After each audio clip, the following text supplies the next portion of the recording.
नमस्कार। बुलेटिन में आपका बहुत बहुत स्वागत है। मैं हूं आपके साथ दीपिका ओझा। चलिए शुरुआत करते हैं खबरों की। शिमला में प्रदेश सरकार की कैबिनेट बैठक मुख्यमंत्री सुखविंदर सिंह सुक्खू की अध्यक्षता में राज्य सचिवालय में हो रही है।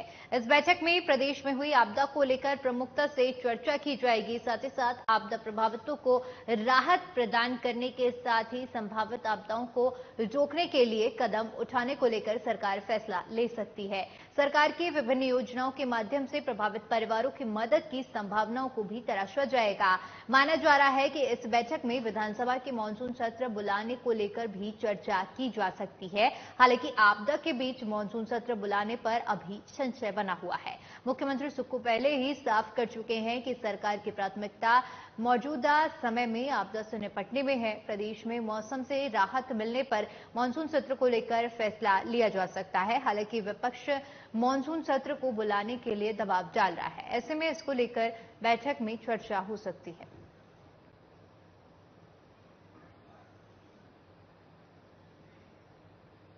केंद्रीय सूचना और प्रसारण मंत्री अनुराग ठाकुर चंबा सड़क हादसे में हुई पुलिस जवान सचिन राणा की दुखद मृत्यु पर टरियारा में उनके घर जाकर उन्होंने शोक व्यक्त किया। साथ ही साथ उन्होंने केंद्र सरकार से परिवार की सहायता करने का भी आश्वासन दिया है। केंद्रीय मंत्री अनुराग ठाकुर ने कहा कि किसी भी जवान के जाने का दुख जितना परिवार को होता है उतना ही दुख समाज को भी होता है। मंत्री ने कहा कि जवान सचिन राणा की पत्नी के लिए भी जहां संभव होगा रोजगार उपलब्ध करवाने की कोशिश करेंगे। इस मौके पर पूर्व मंत्री जसवा और प्रगपुर के विधायक विक्रम ठाकुर और पूर्व मंत्री रमेश धावला भी मौजूद रहे।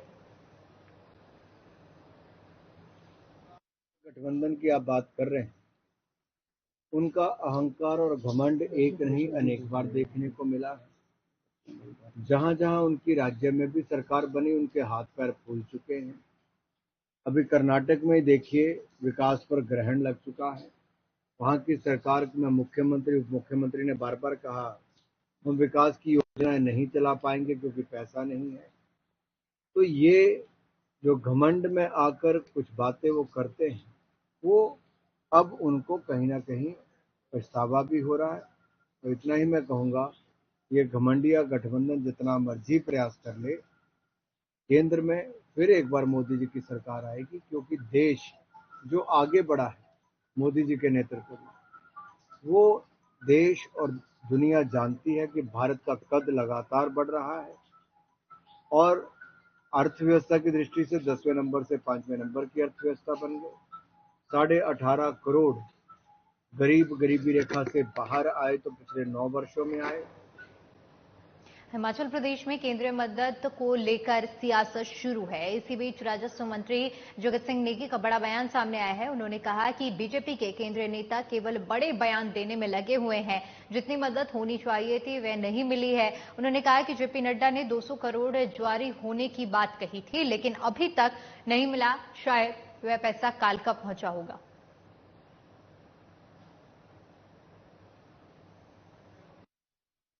सेब के फसल को लेके बात है।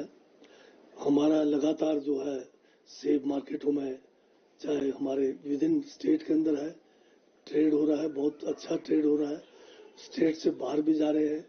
यहाँ तक कि राष्ट्रीय उच्च मार्ग हमारा जो है कालका से शिमला के बीच लगातार ये बंद होने के कारण काफी कठिनाई हुई है, परंतु अल्टरनेट रोड से माल बाहर भी बहुत गया सेब।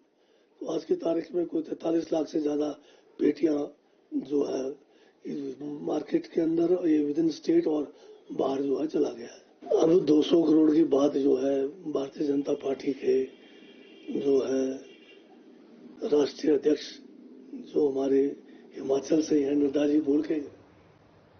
बिलासपुर में पूर्व खाद्य आपूर्ति मंत्री राजेंद्र गर्ग ने कांग्रेस के नेताओं को नसीहत दी है कि आपदा के समय राजनीति नहीं, राहत नीति पर काम करना चाहिए, जिससे आपदा से पीड़ित लोगों की मदद हो सके। पूर्व मंत्री ने कहा कि केंद्र की बीजेपी सरकार हिमाचल प्रदेश में आई इस प्राकृतिक आपदा से चिंतित है। उन्होंने कहा कि हिमाचल में बरपे इस कुदरत के कहर में बीजेपी राष्ट्रीय अध्यक्ष जगत प्रकाश नड्डा 2 बार और केंद्रीय मंत्री अनुराग ठाकुर कई बार हिमाचल प्रदेश में आपदा से प्रभावित क्षेत्रों का दौरा कर चुके हैं।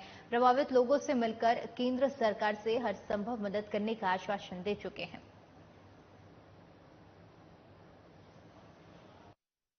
इसके कारण हिमाचल प्रदेश के अंदर जो लगातार नुकसान हुआ है जान माल का, तो निश्चित रूप से चिंतनीय है, दुखदायी है।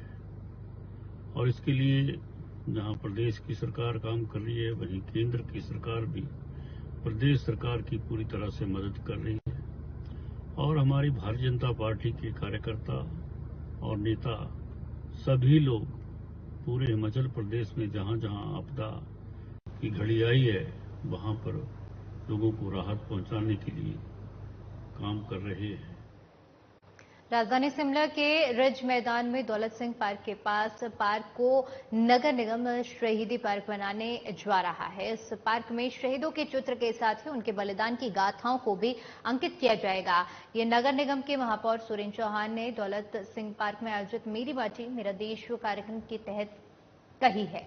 कार्यक्रम के तहत पार्क में नगर निगम के महापौर, पार्षदों और स्थानीय लोगों ने शहीदों को श्रद्धांजलि दी और शहीदों की याद में पौधारोपण किया गया। इस दौरान देश के लिए शहीद हुए जवानों के परिजन भी मौजूद रहे। नगर निगम के महापौर के सुरेंद्र चौहान ने कहा कि अक्टूबर महीने में इस पार्क को शहीद पार्क बनाया जाएगा ताकि लोग इन वीरों के बारे में जान सकें और इसको देखते हुए निगम ने ये फैसला लिया है।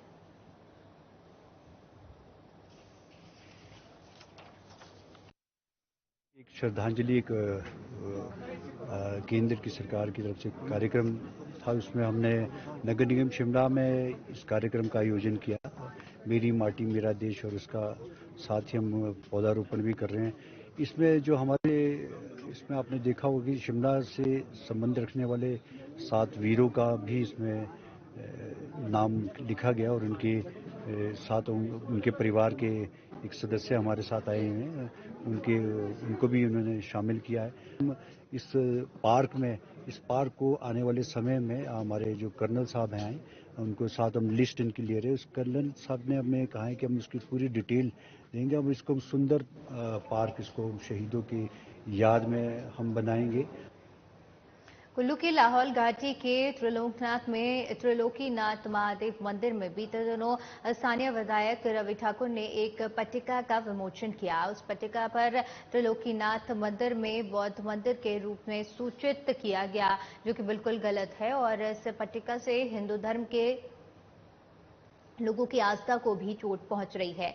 ऐसे में अब लाहौल स्पीति प्रशासन को जल्द से जल्द यह पट्टिका यहां से हटानी चाहिए ताकि बौद्ध और हिंदू धर्म के लोगों का आपसी प्यार बना रह सके।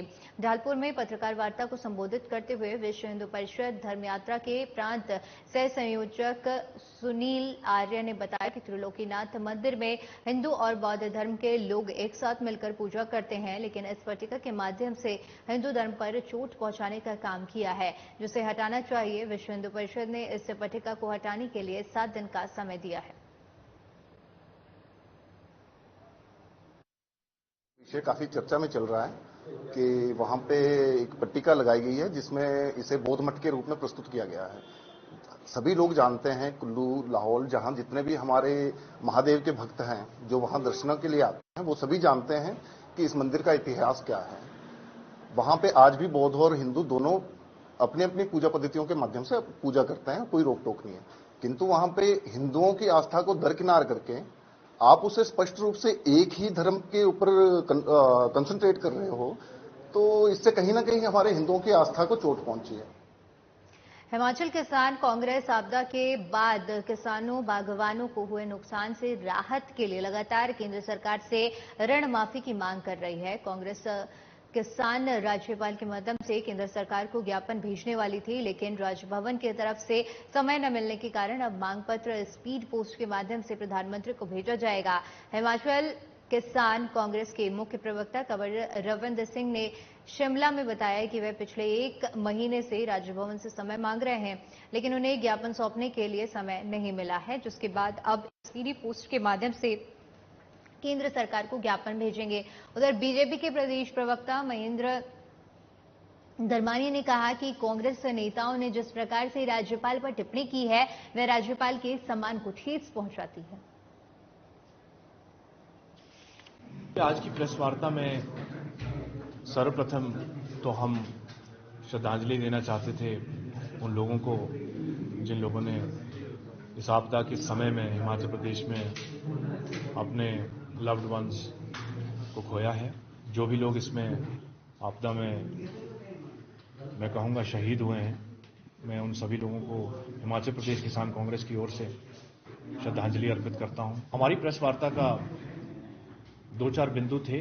उसमें सर्वप्रथम बिंदु ये था कि हमने देखा कि हिमाचल प्रदेश के मुख्यमंत्री आदरणीय श्री सुखविंदर सिंह सुक्खू जी, उनके साथ सभी मंत्रीगण और सारे काउंसलर्स मिलकर के जब ये शिमला में हमने तबाही का मंजर देखा तो वो ग्राउंड लेवल पर इमीडिएटली गए और उन्होंने इमीडिएटली एक्शन लिया।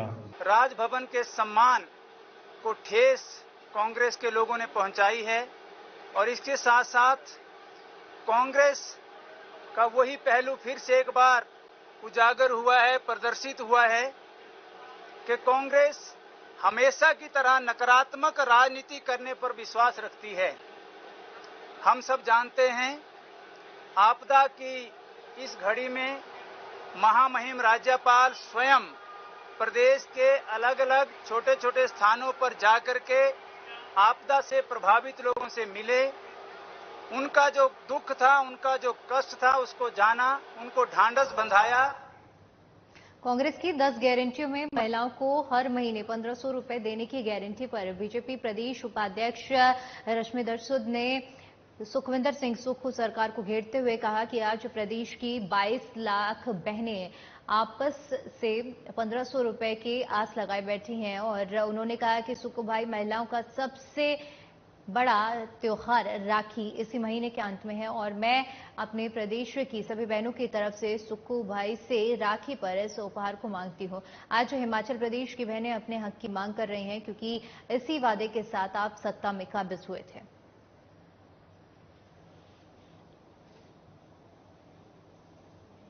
इस घड़ी में हमारा पूरा भारतीय जनता पार्टी पूरे प्रदेश की जनता के साथ खड़ी है।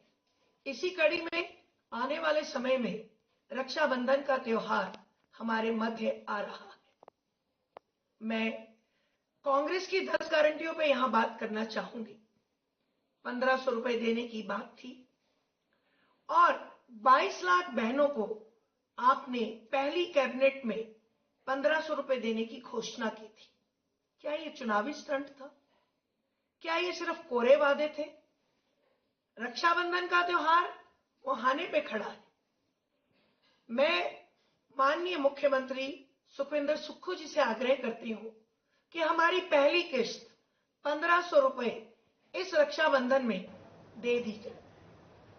भाई बहन के पवित्र प्रेम का प्रतीक रक्षाबंधन का त्योहार आने वाला है, जिसका सभी बहनों को बड़े ही बेसब्री से इंतजार है। इस बार सोलन में इको फ्रेंडली राखियों की धूम होगी। राष्ट्रीय ग्रामीण आजीविका मिशन के अंतर्गत स्वयं सहायता समूहों से जुड़ी महिलाओं ने कुशवा समेत अनेकों प्राकृतिक चीजों से राखियां तैयार की हैं, जिसकी जिला स्तरीय प्रतियोगिता सोलन में अतिरिक्त उपायुक्त अजय यादव की अध्यक्षता में आयोजित की गई। प्रतियोगिता में जिले भर से आई स्वयं सहायता समूह की महिलाओं ने प्राकृतिक चीजों से अपने हाथों से बनाई एक से बढ़कर एक राखी प्रदर्शित की, जो कि लोगों को खूब भा रही है। जैसे कि आज राखी थाली का कॉम्पिटिशन था, तो हमने पाइन की सारी उसमें सारी चीजें पाइन की बनाई थी। राखी से लेके हर एक चीज पाइन का बनाया था। गणेश की भी पाइन की बनाई थी और हर एक चीज उसमें पाइन का बनाया था। कुछ बीजों की भी बनाई थी राखी। और जैसे कि हम राखी बना रहे हैं, इस बार मैंने 70-80 हज़ार की राखी बेची है। राखी के त्यौहार पे सोलन जिला में सभी विकास खंडों में जो भी हमारे सेल्फ हेल्प ग्रुप की महिलाएं थी जो राखी बनाती थी, उनका एक पहले तो विकास खंड स्तर पे कंपटीशन कराया गया और विकास खंड स्तर पे जो महिलाओं महिलाएं और सेल्फ हेल्प ग्रुप ने अच्छा किया, उनका जिला स्तर पे कंपटीशन कराया गया। एक तो विभाग की तरफ से इस कंपटीशन में जो भी self help group first second third आते हो उनको। चलिए फिलहाल के लिए इस बुलेटिन में इतना ही। बाकी तमाम बड़ी खबरों के लिए बने रहिए हमारे साथ। नमस्कार।